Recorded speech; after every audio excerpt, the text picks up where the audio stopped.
L'idée de l'expérience, c'était d'expliquer, de prouver la force du cerveau et l'impact du cerveau sur les objets. Voilà. En gros, qu'est-ce que c'est un objet? C'est, voilà, on va dire que, pas sur l'objet, mais sur la ligne temporelle, sur l'univers, en fait, de manière générale.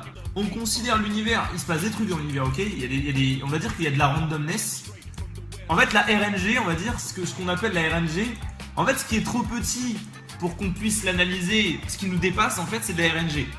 Certains appelleront ça Dieu, l'esprit divin, appelleront ça, voilà, c'est parti en couille, il s'est passé ça, j'y suis pour rien, tu vois. Bon, quand votre game apparaît en couille, c'est un peu de la RNG. Vous auriez pu avoir le mec qui a feed, vous l'avez eu dans votre team alors qu'il aurait pu être en face et vous auriez win. Bon, à un moment donné, le matchmaking, il va utiliser des règles qui nous dépassent et il va choisir des mates dans un sens ou dans l'autre. Voilà. Dans la vraie vie, il se passe des choses comme ça aussi.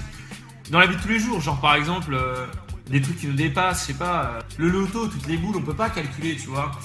Après, ça c'est de la RNG à grande échelle, mais à plus petite échelle, il y a des micro-mécanismes, effets papillons, qui font qu'il va se produire plein de choses.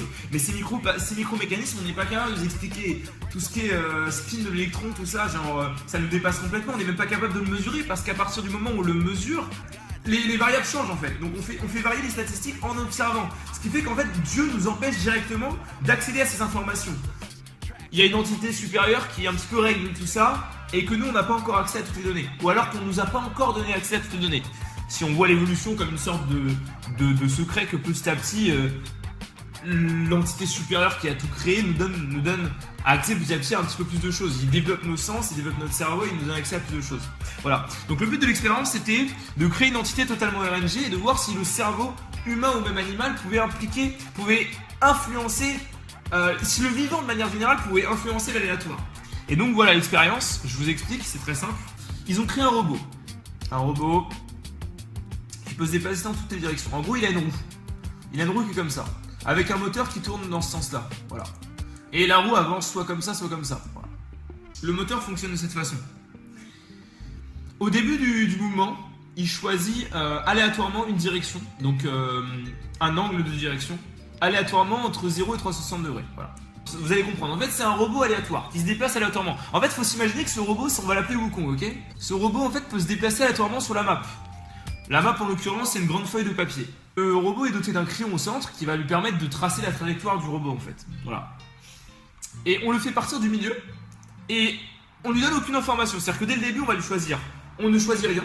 C'est le robot qui tout seul va choisir une direction aléatoire et une distance aléatoire, compris entre eux, je crois c'était 0,10 cm. Après ça a peu d'importance, mais Et après donc la machine tourne dans un sens et avance du nombre de centimètres. Et elle fait ça en boucle. Et c'est répété sur 100 itérations, voilà. Et au final, après ce qui se passe, c'est qu'on se retrouve avec une machine qui a tracé une sorte de dessin. Donc sur un grand truc comme ça. Et évidemment elle est partie du centre et a fait des détours comme ça, dans des directions complètement random. Et on la laisse faire comme ça sur son direction. Et on la laisse se balader en fait. Et on fait ça sur 100 fois. On fait ça 100 fois. Et à la fin, on regarde un petit peu ce qu'a pris comme décision le robot. Et on calcule un petit peu la heatmap du trajet pour savoir vers quelle zone est-ce que le robot se déplace. Et effectivement, c'est équiréparti de façon linéaire décroissante sur la map comme ça. Donc, en gros, plus on s'écarte du centre, moins il y a de déplacement, d'accord? Bon. C'est là que ça devient très amusant et c'est là que je trouve ça extraordinaire, cette expérience. Et alors après, vous me croyez pas, vous êtes dans l'ésotérisme ou vous êtes pas dans l'ésotérisme, vous croyez à la vie et à la force de l'animal, à la force du cerveau et à la force de l'âme, ou vous y croyez pas. Mais ce qu'on a fait, c'est que cette machine, on l'a mis avec un petit poussin qui vient de naître. Donc en fait ce poussin il a été arraché à sa mère dès la naissance. Donc en fait on a pris un poussin, on a pris un poussin.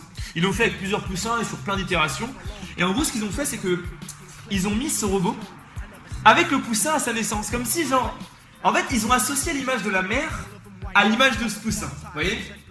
Genre, ils l'ont vraiment conditionné le poussin pour qu'il croit que ce putain de robot Wukong c'est sa mère. Vous voyez pas le délire? Alors il croit que ce singe c'est sa mère, ok? Bon, il est un petit peu con le poussin, mais c'est la vie. C'est le principe de l'expérience.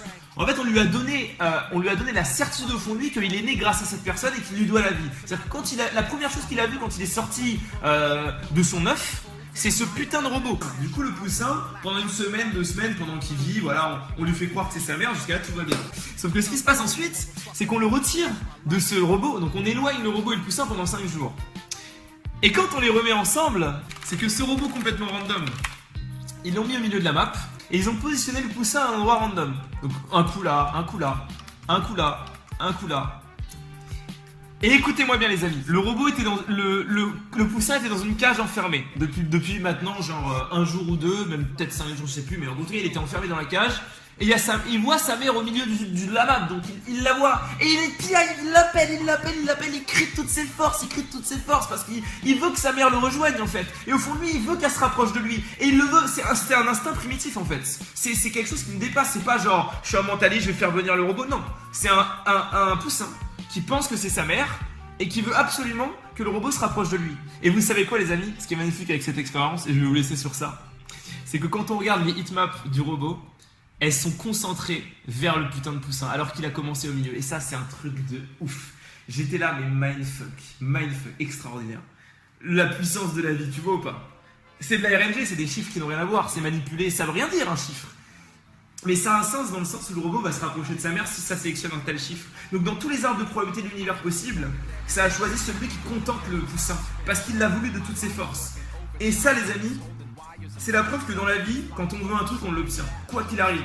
Parce que, en fait, moi je crois aux tous les univers possibles. Si vous êtes négatif, vous avancerez dans les arbres d'univers négatifs. Si vous êtes positif, vous avancerez dans les arbres d'univers positifs. Et s'il y a des RNG dans l'univers, s'il y a des choix possibles à des moments donnés qui ne dépendent pas de vous, bah vous pourrez les faire dépendre de vous en y croyant de toutes vos forces.